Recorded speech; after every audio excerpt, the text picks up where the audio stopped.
ótimo sábado para você. Maggiare está começando falando da sua memória. Hoje você vai conhecer um pouquinho mais sobre ela. Você sabe como ela funciona? Nós temos 3 tipos de memória. A memória a longo prazo, que tem a capacidade de manter a informação recebida durante décadas. Temos a memória a curto prazo, onde o cérebro retém a informação ativa por um curto espaço de tempo. E a chamada memória operacional, que representa a capacidade do cérebro de processar e armazenar informações sobre o que você está fazendo no presente momento.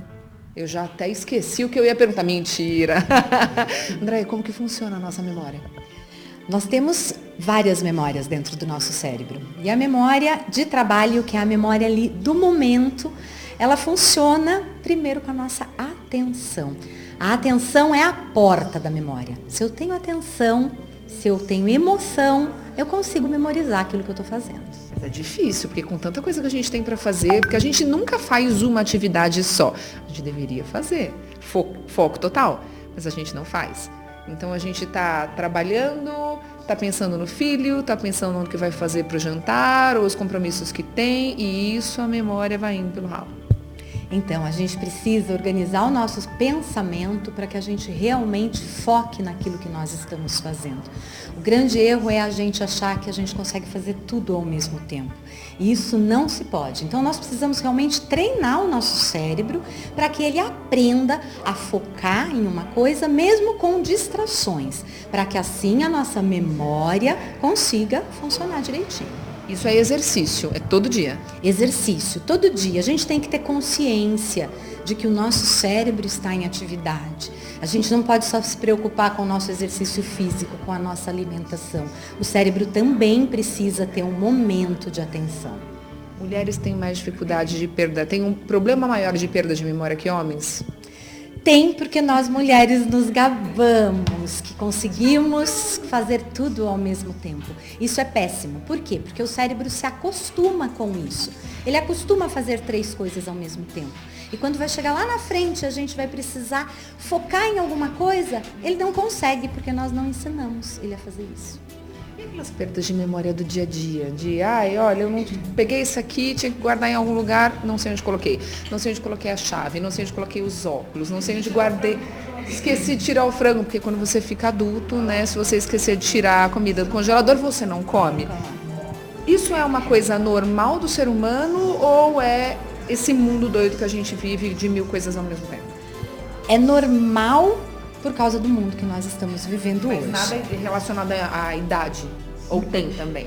Não, isso é normal. Óbvio que à medida que a idade vai avançando, leva um tempo maior para um neurônio se comunicar com o outro e trazer a resposta para a gente, tá? O que a gente precisa fazer é realmente se preocupar com esse momento. Então, esquecer onde pôs uma chave é porque aonde você colocou a chave, você não avisou o seu cérebro. A chave está sendo colocada em cima do móvel.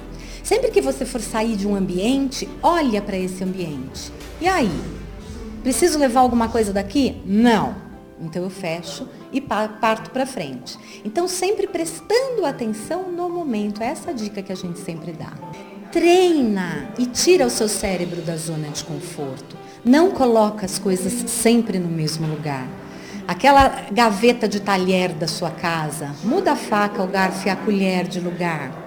A hora que você abre, você tem que, opa, o garfo não está mais aqui, ele está ali.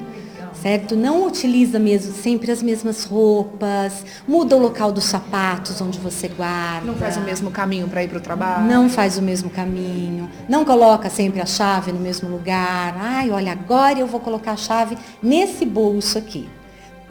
Se preocupe com você. Assim você consegue exercitar, fazer com que o seu cérebro não caia na zona de conforto. A gente vai conhecer a história de 2 pessoas muito queridas que a gente conheceu. Seu Ademir e o seu Dimas. Isso. E eles passaram por probleminhas de perda de memória mesmo. O seu Ademir, ele chegou e ele realmente não tinha memória recente, ele perdeu a visão periférica dele. Chegou bem cabisbaixo porque não tem mais autonomia. Quando a pessoa perde a autonomia, né, ela começa a ficar mais depressiva, sem vontade de viver. E a gente acredita que o cérebro pode sim mudar. E foi o que aconteceu com ele. É interessante porque eu me lembro que eu perdi a memória recente antes e depois do AVC. Então, por exemplo, a memória da época, mesmo ali perto do AVC, que foi 16 de abril, há 3 anos atrás, não lembro até hoje. Não lembro. Não, mas lembro de, por exemplo, eu sempre trabalhei com papel e celulose, né? Então eu lembro de tudo, né? Sou capaz de discutir assunto técnico e tal, e depois também, né? O dia sumiu. O dia sumiu. O dia sumiu. E como que Eu sou sempre que me contaram. E como é a sensação de tentar lembrar alguma coisa e não conseguir? É uma certa impotência, né? A gente vive muito de memória, seja porque a memória efetiva, seja porque a memória técnica, né? Seja porque a memória dos seus trabalhos, das coisas que você gosta. Então, é um pouco uma sensação de impotência. Os meus filhos ajudaram a mama a cuidar muito de mim, né? Que eu precisava, de fato, de muitos cuidados no começo. A Andréa conta que ela sentiu muita dificuldade comigo no começo, porque ela nunca tinha tido um aluno com AVC, né? Um aluno que tem pouca memória. Eu fui um desafio muito grande para ela, e eu sei que sou, né? Mas foi ótimo, né, aqui, né? Eu recuperei muito a memória e recuperei a capacidade o jeito de pensar, né? Hoje em dia minha mulher nem lembra, né, que eu tive AVC, né? Nem lembra que eu tive AVC.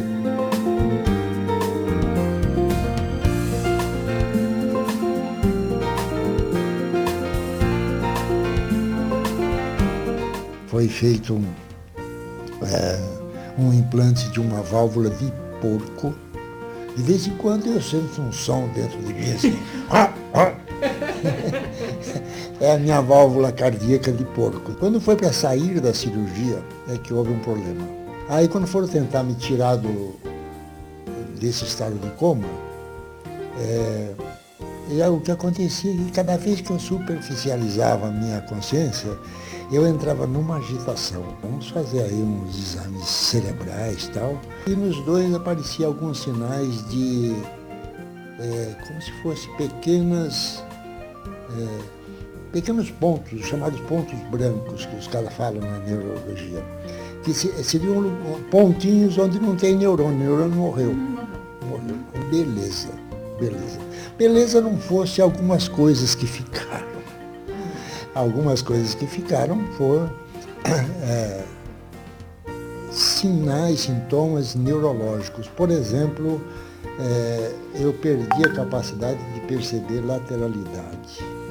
Outra coisa, eu dou curso há muitos anos, né?